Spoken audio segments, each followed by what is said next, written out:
ஆண்டவரும் இரட்சகருமான இயேசு கிறிஸ்துவின் ஈடு இணையற்ற நாமத்தில் அன்றன்றுள்ளப்பம் வாசகர்களுக்கு எங்கள் அன்பின் வாழ்த்துக்கள்.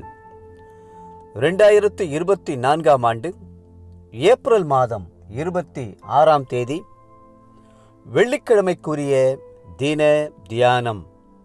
இன்றைய தலைப்பு பிள்ளைகளிடத்தில். நீதிமொழிகள் 13:22 சொல்கிறது, நல்லவன் தன் பிள்ளைகளின் பிள்ளைகளுக்கு சுதந்திரம் வைத்து போகிறான். பிள்ளைகள் கர்த்தரால் உங்களுக்கு கொடுக்கப்பட்ட பெரிய ஆசீர்வாதம். அவர்கள் உங்களுடைய மனமகிழ்ச்சியாய் இருக்கட்டும். உங்களோடு கூட சேர்ந்து கர்த்தரை ஆவியோடும் உண்மையோடும் ஆராதிக்கட்டும்.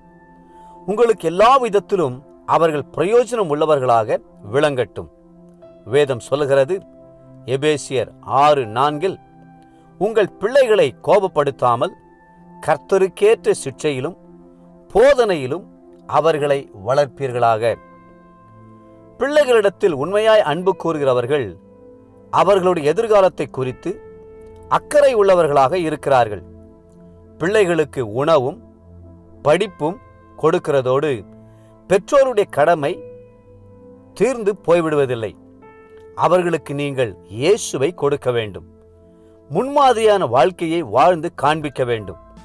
எல்லா விதத்திலும் தேவ பக்தியுள்ளவர்களாக வளர்ந்தோங்கி செழிக்க உதவி செய்ய வேண்டும். அதுவே மாபெரும் செல்வமாகும்.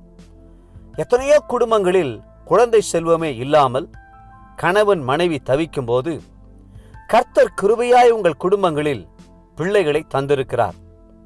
இதோ பிள்ளைகள் கர்த்தரால் வரும் சுதந்திரம், கர்ப்பத்தின் கனி அவரால் கிடைக்கும் பலன். பால வயதின் குமாரர் பலவான் கையிலுள்ள அம்புகளுக்கு ஒப்பாயிருக்கிறார்கள். 127 சங்கீதம் 3-4 வசனங்கள். பிள்ளைகளை ஒலிவ மரங்கள் என்று வேதம் அழைக்கிறது.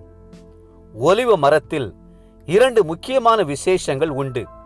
முதலாவதாக, அவை என்றென்றைக்கும் அழியாதவை.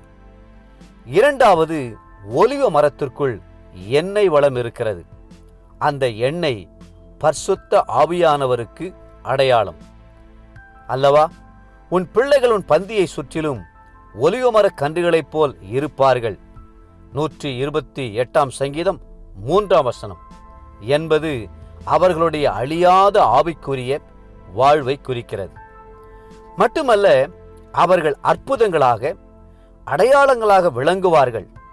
ஏசாயா தீர்க்கதரிசி உற்சாகமாய் சொல்கிறார், இதோ நானும் கர்த்தர் எனக்கு கொடுத்த பிள்ளைகளும் சீயோன் பர்வதத்தில் வாசமாயிருக்கிற சேனைகளின் கர்த்தராலே இஸ்ரவேலில் அடையாளங்களாகவும் அற்புதங்களாகவும் இருக்கிறோம். ஏசாயா 8:18. அப்போஸ்தலனாகிய பவுல் சொல்கிறது போல, அவர்கள் சபைகளுடைய ஸ்தானாதிபதிகளும் கிறிஸ்துவுக்கு மகிமையுமாய் இருப்பார்களாக. 2 கொரிந்தியர் 8:23. ஒவ்வொரு பெற்றோருக்கும் தங்களுடைய பிள்ளைகளை நல்வழியிலே நடத்தும் பொறுப்பு கர்த்தரால் கொடுக்கப்பட்டிருக்கிறது.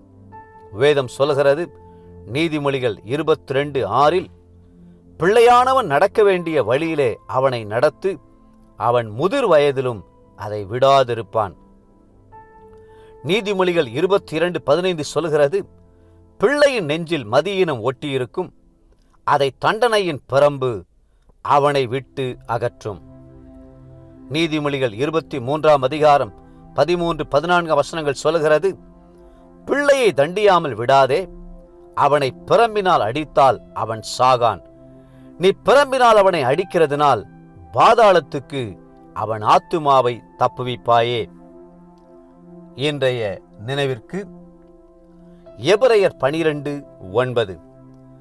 அன்றியும் நம்முடைய சரீரத்தின் தகப்பன்மார்கள் நம்மை சிட்சிக்கும் போது அவர்களுக்கு நாம் அஞ்சி நடந்திருக்க, நாம் பிழைக்கத்தக்கதாக ஆவிகளின் பிதாவுக்கு வெகு அதிகமாய் அடங்கி நடக்க வேண்டுமல்லவா? இன்றைய வேத வாசிப்பு காலை 2 சாமுவேல் 23 மற்றும் 24 அதிகாரங்கள். மாலை லூக்கா 19 அதிகாரம் 1 27 முடிய. அன்புக்குரிய அன்றனுள்ளப்பம் வாசகர்களே, மீண்டும் உங்களை வாழ்த்துகிறோம். கர்த்தர் உங்களுக்கு கொடுத்த பிள்ளைகளை கர்த்தருக்கேற்ற பக்தியில் வளருங்கள். கர்த்தர்தாமே உங்களை ஆசீர்வதித்து மென்மேலும் உயர்த்துவாராக. ஆமென்.